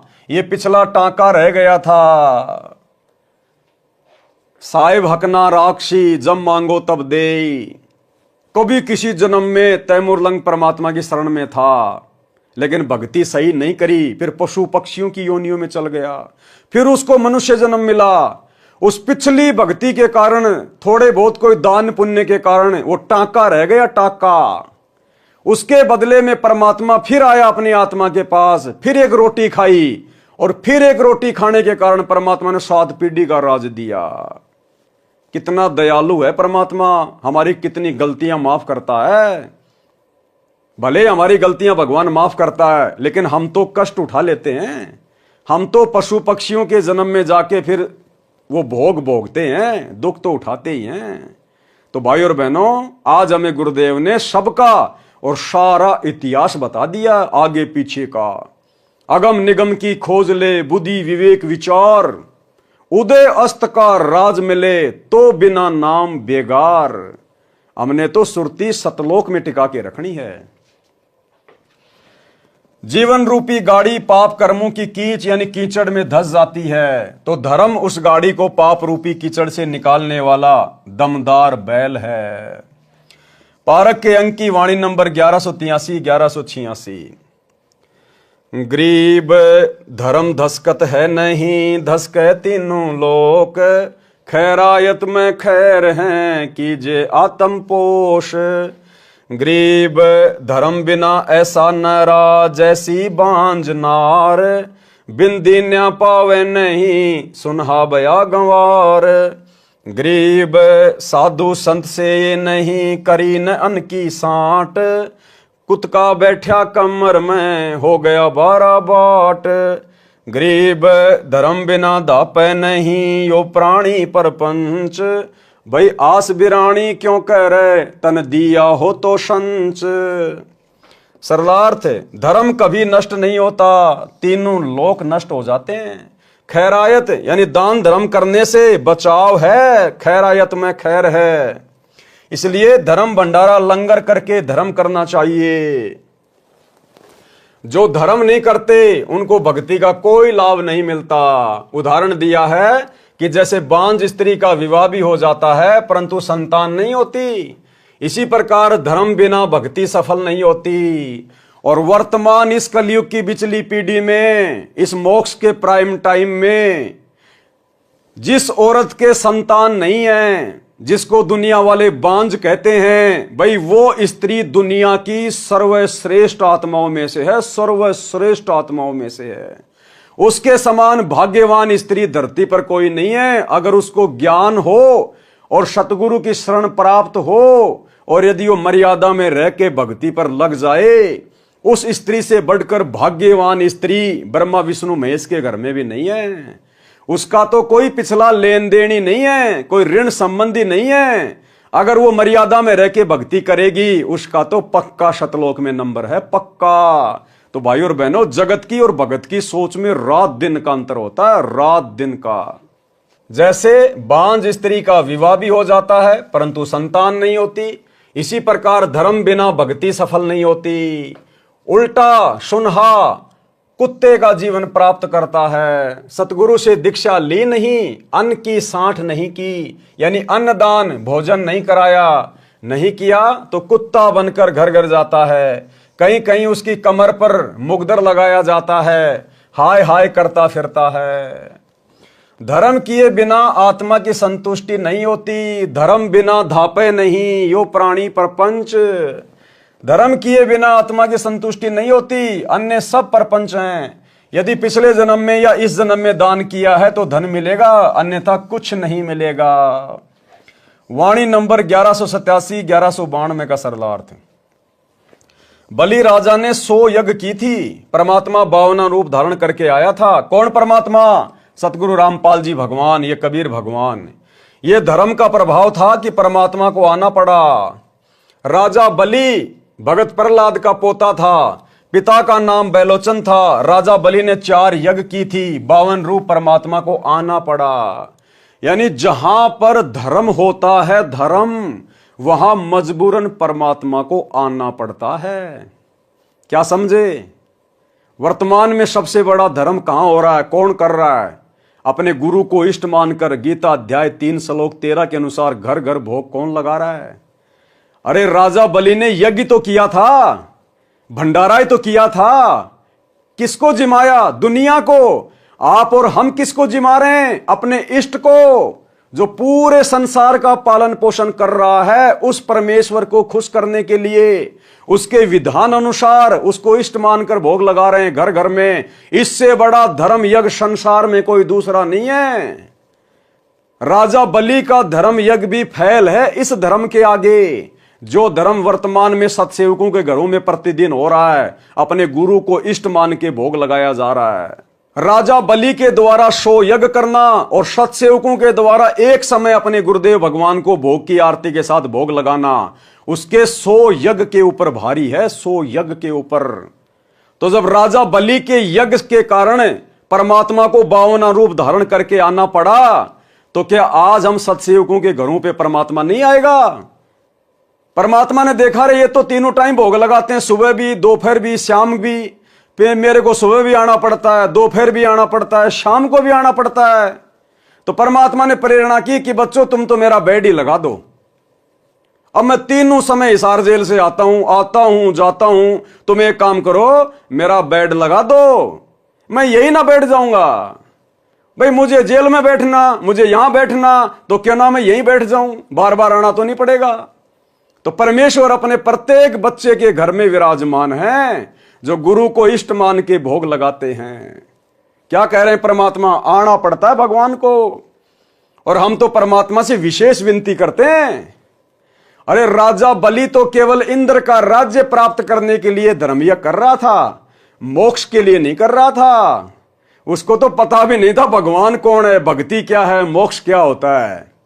आप और हम तो निस्वार्थ भाव से अपने आत्म कल्याण के लिए, गुरु को प्रसन्न करने के लिए ये धर्म यज्ञ कर रहे हैं, भोग लगा रहे हैं। इंद्र का राज्य प्राप्त करने के लिए नहीं। थूकते हैं हम इंद्र के राज्य के ऊपर अपने गुरुदेव भगवान की आज्ञा अनुसार। तो ऐसी जगहों पर तो परमात्मा परमानेंट सेट हो जाता है, परमानेंट, एक क्षण के लिए भी दूर नहीं होता उस घर से। और फिर हम तो परमात्मा से अर्ज करते हैं, उनका भोजन भंडारा लगा के क्या विनती करते हैं हे परमपिता परमात्मा, सारी सृष्टि के रचनहार कबीर परमेश्वर सतगुरु रामपाल जी भगवान, आप जी का भोग प्रसाद तैयार है। आप अपनी पवित्र रसना से इसे पवित्र करने की कृपा करें। हे परमेश्वर, भोग प्रसाद बनाते समय, लगाते समय या भोग की आरती करते समय यदि हम तुच्छ बुद्धि जीवों से कोई त्रुटि रह जाए तो परमेश्वर हमें तुच्छ जानकर क्षमा करना। जब हम परमात्मा से अरदास कर रहे हैं तो क्या परमात्मा अपनी पवित्र रसना से उस भोग प्रसाद को ग्रहण करके हमारे लिए पवित्र नहीं करेंगे क्या? हो ही नहीं सकता कि परमात्मा ना आए और भोग ग्रहण ना करें। ये तो अनंत कोटि कलाओं का स्वामी है। अगर पूरी सृष्टि जिसमें अरबों खरबों जीव हैं, अगर सभी परमात्मा को तीनों समय भोग लगाएं, ये परमात्मा तो प्रत्येक के पास में भिन्न भिन्न रूप बना के सूक्ष्म रूप में प्रकट हो जाएगा। इतना समर्थ है। गरीब सब पदवी के मूल हैं, सकल सिद्धि हैं तीर, और दास गरीब सत्य पुरुष भजो, अविगत कला कबीर। अरे जब काल एक जीव 1000 कला का स्वामी है, 1000 रूप बना सकता है। अक्षर पुरुष एक जीव है, 10,000 कला का स्वामी है, 10,000 रूप बना सकता है। और सतगुरु रामपाल जी भगवान अनंत कोटि कलाओं के स्वामी हैं। इनके लिए तो कुछ भी मुश्किल नहीं है। तो भाई और बहनों, परमात्मा को आना पड़ता है और आना नहीं पड़ता। अब तो परमात्मा सत्सेवकों के घर में परमानेंट पैर जमा के बैठ गए, परमानेंट पैर जमा के, कि क्या करूंगा जाके, थोड़ी देर बाद में फिर आना पड़ेगा दोपहर को, फिर शाम को आना पड़ेगा, भंडारे का भोग लगाएंगे, फिर रात को सोऊंगा तब दूध का भोग लगाएंगे, सुबह उठते ही नाश्ते का भोग लगाएंगे। तो क्या करूंगा, बार बार आऊंगा जाऊंगा, क्यों ना यहीं विराजमान हो जाता हूं। अरे वाह, बेड भी लगा दिए बहुत बढ़िया बढ़िया, रोजाना चादर वगैरह बिछती है, या सप्ताह में एक बार मेरे बच्चे मेरे कपड़े चेंज कर रहे हैं। अरे सारी व्यवस्था कर रखी है इन्होंने तो मेरे लिए। अति प्रसन्न, अति प्रसन्न, और परमात्मा विराजमान। और ये चाहिए भगत को, और क्या चाहिए। अरे जब परमात्मा बलि की यज्ञ में गए और परमात्मा ने कहा कि बेटा, मैंने वर्तमान इंद्र को, इंद्र की जो पदवी है वो दे रखी है, उसको अपना राज्य करने दे। जब इसका राज्य समाप्त होगा तब मैं तेरे को इंद्र का राज्य दूंगा, तब तक मैं तेरे को पाताल लोक का राज देता हूं। तो बलि ने क्या कहा कि परमात्मा एक वचन दो मुझे। बोला भाई बोल। बोला जब तक मैं पाताल लोक में रहूंगा, पाताल का राज करूंगा, आप मेरे द्वार के आगे 52 रूप में सदा खड़े रहेंगे। देखो, मांगना भी नहीं आया उसने, क्या मांग लिया मूर्ख आदमी ने, कि आप मेरे दरबार के आगे 52 रूप में खड़े रहेंगे। अरे कम से कम यह कह देता कि भगवान आप मेरे सिंहासन पर सूक्ष्म रूप में विराजमान रहेंगे, आप सदा मेरे ऊपर आशीर्वाद बना के रखेंगे। हे भगवान, आपके दिए हुए महल में आप विराजमान रहेंगे। लेकिन क्या मांगा कि मेरे द्वार के आगे खड़े रहेंगे। तो जब वो परमात्मा उस बलि के कहने पर और उसके दरवाजे के आगे खड़ा रह सकता है, जब तक बलि ने पाताल का राज किया, आप और हम भाई बहनों ने तो उसी परमात्मा की प्रेरणा से, देखो आप और हमारा कोई सहयोग नहीं है, कोई रोल नहीं है, हम जीव हैं 2 कोडी के, करे करावे साइया। आज तो हम भाई बहनों ने परमात्मा के लिए सुसज्जित बेड लगा दिए, आसन लगा दिया। आज तो परमात्मा निष्फिक्र होकर यूं पीछे हाथ लगाकर यूं लेटेंगे मालिक आराम से, मजे से। तो भाई और बहनों, आप और हमारा सौभाग्य, परम सौभाग्य। इसलिए परमात्मा कहते हैं बच्चों अपनी आत्मा को सराया करो। हम सत्सेवकों के लिए कहते हैं परमात्मा। बलि राजा ने 100 यज्ञ की थी, परमात्मा 52 रूप धारण करके आया था। यह धर्म का प्रभाव था कि परमात्मा को आना पड़ा, परमात्मा को आना पड़ा। राजा बलि भगत प्रहलाद का पोता था, पिता का नाम बैलोचन था। राजा बलि ने 4 यज्ञ की थी, 52 रूप परमात्मा को आना पड़ा। वाणी नंबर 1190 1191। गरीब एक यज्ञ है धर्म की, दूजी यज्ञ है ध्यान, तीजी यज्ञ है हवन की, चौथी यज्ञ परिणाम। गरीब चार वेद का मूल सुन सब संवेद संगीत, बलि को ये चारों कैरी 52 उतरे प्रीत।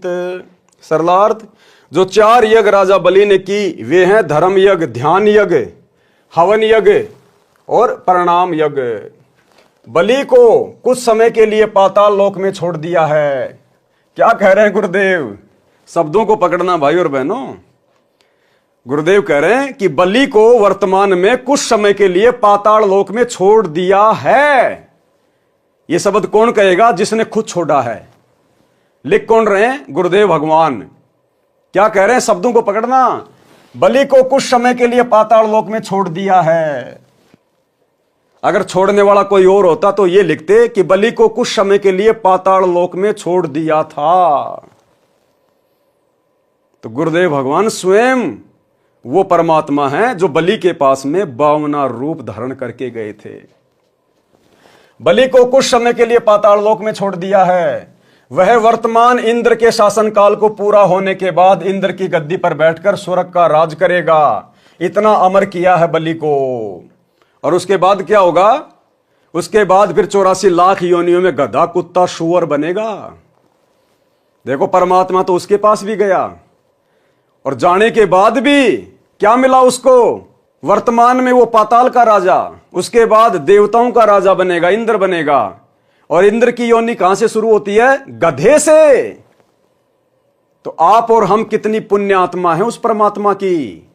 इसलिए गुरुजी कहते हैं बच्चों अपने भाग्य को सराहो कि तुम फाइनल स्टेज पे आ गए। तुम्हारा कुछ भी लेन देन बाकी नहीं है यहां, कुछ भी। और वर्तमान का जो भी थोड़ा बहुत है वो इस भक्ति से परमात्मा काट देगा। तुम्हारा तो अगला कदम शतलोक में है, अगर दृढ़ होकर भक्ति पर टिके रहे तो। बलि को कुछ समय के लिए पाताल लोक में छोड़ दिया है। वह वर्तमान इंद्र के शासन काल को पूरा होने के बाद इंद्र की गद्दी पर बैठकर स्वर्ग का राज करेगा। बस इतना अमर किया है बलि को। दान करने से मानव शरीर भी मिलता है। उसको मिलता है जो गुरु बनाकर धर्म करता है, यज्ञ करता है। एक बार दुर्भिक्ष गिरा था, यानी अकाल गिरा था। एक धर्मात्मा ने प्रतिदिन 1 आंजला यानी 1 मुट्ठी चनों की बाखड़ी बनाकर प्रत्येक व्यक्ति को बांटता था।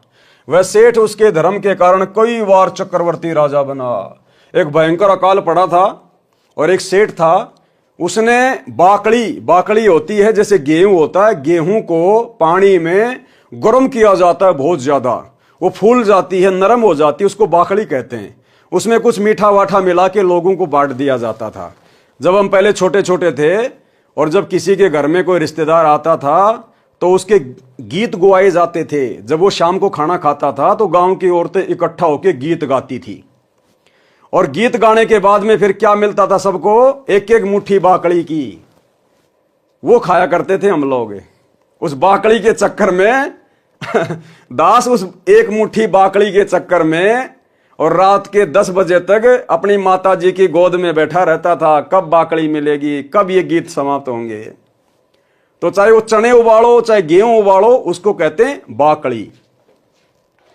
तो उस सेठ ने जो बाकड़ियां बांटी थी उस अकाल के समय में, उसके बाद उसके प्रतिफल में, बस इतने से दान धर्म के प्रतिफल में कई बार पूरी पृथ्वी का राजा बना, चक्रवर्ती।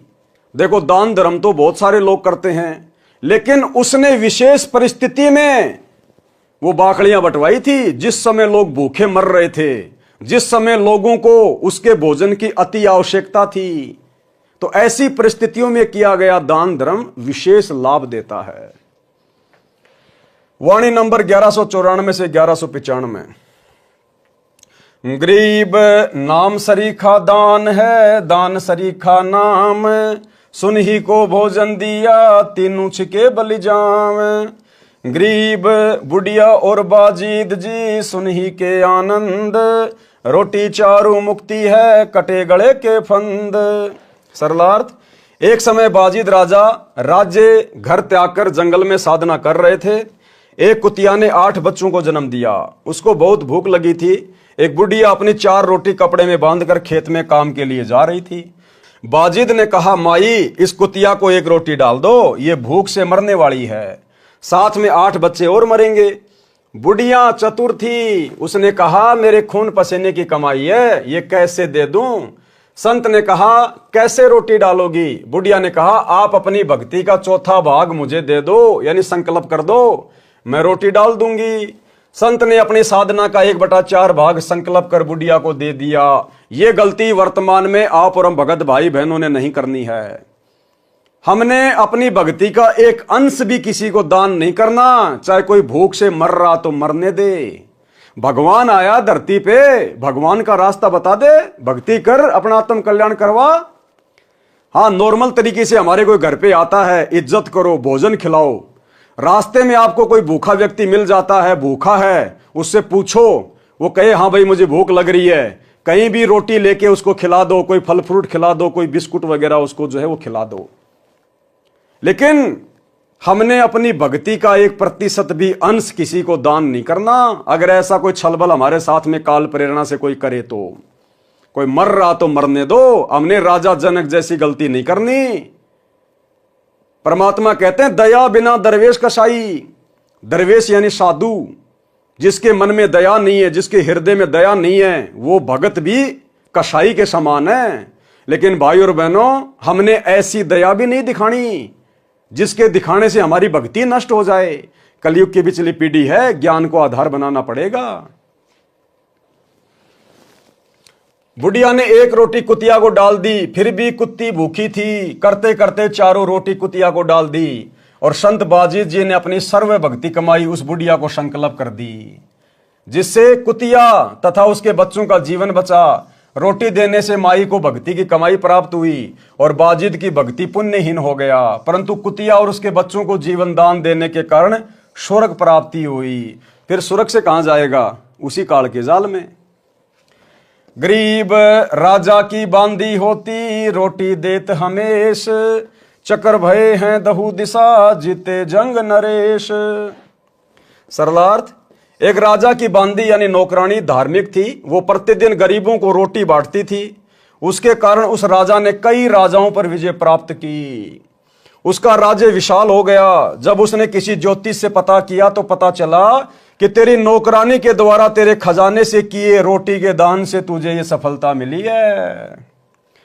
वाणी नंबर 1192 1202 का सरलार्थ पूर्व में वाणी नंबर 41-47 के सरलार्थ में कर दिया है।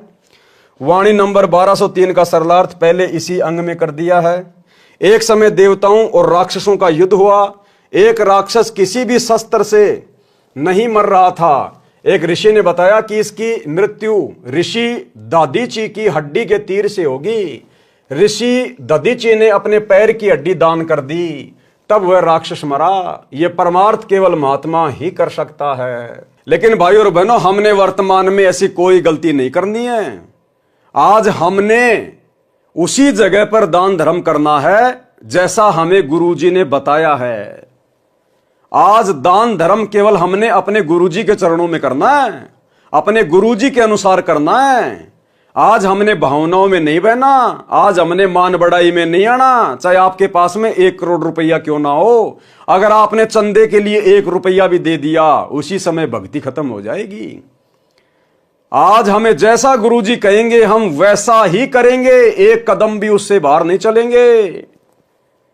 दान धर्म करने की सही जगह कहां है? हमारे गुरुजी के चरण कमल, बस वहीं करेंगे। अगर किसी को भक्ति चाहिए, कोई दुखी है, कोई परेशान है, गुरुजी का एड्रेस बता दो, भैया सत्संग सुनो, नाम ले, भक्ति कर। हाँ, जैसे हम सुखी हुए वैसे तुम भी सुखी हो जाओगे। अब हमने अपने टायर की हवा दूसरे के टायर में नहीं डालनी। जहां से हवा डलती है उसका एड्रेस बता दो। अपनी वित्तीय स्थिति के अनुसार सच्चे मन से दान किया जाए, वह वास्तव में दान फलता है। टोपी यानी सिर पर पहनने वाला, सर्दी से बचने वाला टोपा दान ही किया जाए। यदि अधिक दान करने का सामर्थ्य नहीं है तो वो यही फल देगा। कोपीन जो साधु लंगोट पहनते हैं, जो 6 इंच चौड़ा 3 फुट लंबा कपड़े का टुकड़ा होता है, यदि अधिक दान करने का सामर्थ्य नहीं है तो सच्ची श्रद्धा से इतना भी दान लाभ देगा। लेकिन हमने वर्तमान में टोपा टापा कोपिन कापिन कुछ दान नहीं करना। कोपिन का मतलब होता है अंडरवियर और टोपे का मतलब होता है जो सिर पे पहनते हैं सर्दी में टोपा। हमने वैसे किसी को दान नहीं करना। हाँ, यदि आपके घर पे आपके पास में टोपा है, एक्स्ट्रा है, और आपसे यदि कोई मांग रहा है तो उसको दे दो, उसमें दिक्कत नहीं है। ऐसा नहीं आपने 10-20 टोपे खरीद लिए और मार्केट में जाके दान करने लग गए कि मुझे लाभ होगा, हैं, मेरा धर्म हो जाएगा, सारी भक्ति का सत्यानाश हो जाएगा। भक्ति का सत्यानाश है। हमने इस प्रकार से पुण्य प्राप्ति के मकसद से हमने अपनी मर्जी से कोई दान धर्म नहीं करना किसी भी चीज का। कोई भिखारी आता है आपके घर पे, खाना मांगता, खिला दो। घर से खाना बना के बाहर जाके नहीं बांटना। आपके घर पर कोई आया जिसके पास में कपड़े नहीं है, आपके पास में एक्स्ट्रा कपड़े हैं, उसको दे दो। बिना सिले हुए कपड़े नहीं देना। उस कपड़े को बेच के आपके पैसे का दुरुपयोग कर देगा। पहना हुआ कपड़ा देना है, फटा पुराना, ताकि वो दुरुपयोग ना कर सके। बहुत सोच समझ के हमने एक एक कदम उठाना है, भावनाओं में नहीं बहना बिल्कुल भी। एक बार दान करना शुरू करें, परमात्मा बरकत लाभ देने लगेगा। फिर दान की मात्रा बढ़ाते जाएं। कहां? अपने गुरुदेव के चरणों में, अपने गुरुदेव के हाथों में, अपने गुरुदेव के रहते सहते उनकी आज्ञा अनुसार। बताया है कि जब पांडवों को श्राप देने ऋषि दुर्वासा 88,000 ऋषियों की सेना लेकर गया, तब पांडव जंगल में 13 वर्ष का वनवास काट रहे थे। उस समय परमात्मा श्री कृष्ण रूप में पांडवों के पास गए। एक शाक का पत्ता ही दान किया गया, उसी से 88,000 ऋषि तृप्त हो गए। इससे लघु दान और क्या हो सकता है। जितना घर पर बचा था सब दान कर दिया। ऐसा दान जो सच्चे और समर्पण भाव से किया जाता है पूरा लाभ देता है। तो भाइयों और बहनों, आज के वीडियो में केवल इतना ही। कल रात्रि 8 बजे दास के Facebook page Pawan Das is live के ऊपर सभी भगत भाई बहन फिर से लाइव जुड़िए। अगले वीडियो में परमेश्वर हमें किस प्रकार की शिक्षाएं देंगे, क्या इस पुस्तक में आगे लिखा हुआ है, ये हम कल रात्रि के वीडियो में जानेंगे, देखेंगे, समझेंगे और अपने जीवन में इन समस्त बातों को लागू करेंगे। देखो, गुरुदेव भगवान ने लिख दिया, दास उनकी सत प्रेरणा से आपको पढ़ा रहा है, दिखा रहा है, आपने सुन लिया और अमल ना आपने किया ना मैंने किया, तो हम दोनों परमात्मा के दोषी हैं। तो यदि गुरुदेव भगवान ने इतनी मेहनत की है, इतना समय इस पुस्तक को लिखने में लगाया है, किस लिए? आप और हमारे लिए, कि हम इन उपदेशों को अपने जीवन में ढालें और भक्ति को सफल करें। तो हमने इन समस्त बातों को अपने जीवन में साथ में लागू भी करते हुए आगे बढ़ना है, तभी इसको पढ़ने और पढ़ाने का कोई फायदा है। और हम गुरुदेव भगवान से प्रार्थना करते रहें, विनती करते रहें कि परमात्मा आप समर्थ हैं, हम 2 कोटि के जीव हैं मालिक, आप दया करना परमात्मा, आप हमारे जीवन में इन समस्त बातों को लागू करवाने की शक्ति देना। तो भाइयों और बहनों, आज की वीडियो में केवल इतना ही। गुरुदेव भगवान हम सबको आज्ञा दे, इजाजत दे, आशीर्वाद दे। बंदी छोड़ सतगुरु रामपाल जी भगवान की जय हो।